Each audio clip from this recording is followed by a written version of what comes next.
آج میری تقریر کا موضوع ہے قرارداد پاکستان۔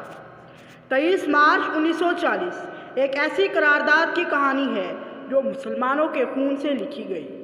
ایک طرف سر سید احمد خان کی علی گڑھ تحریک تھی جس نے مسلمانوں کی تعلیمی پسماندگی دور کرنے کی کوشش کی، تو دوسری طرف مولانا محمد علی جوہر تھے جنہوں نے آزادی کی آگ میں بہنے والے لہو کو مسلسل گرمایا، اور علامہ محمد اقبال نے خطبہ الہ آباد کے جلسے میں پاکستان کے نقشے کو واضح کر دیا۔ یہ وہ وقت تھا جب مسلمانوں کی مشکلات میں دن بدن اضافہ ہوتا گیا، لیکن انہوں نے ہمت نہ ہاری، کمر باندھی اور ہر مشکل کا مقابلہ کیا۔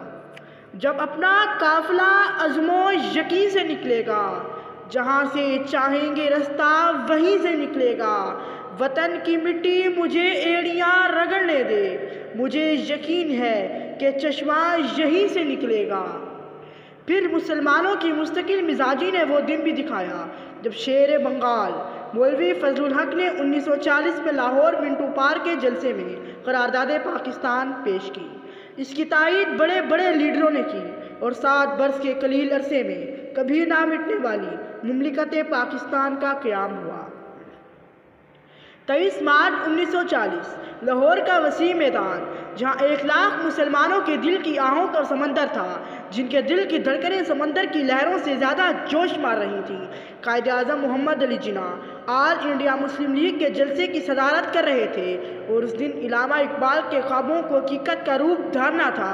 مسلمان اپنے علیحدہ وطن کے لیے تیار تھے۔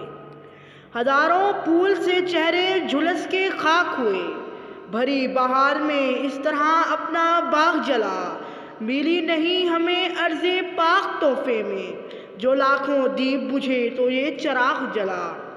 اللہ تعالیٰ اس چراغ کو تا قیامت روشن رکھے اور یہ مملکت ہمیشہ قائم و دائم رہے، آمین۔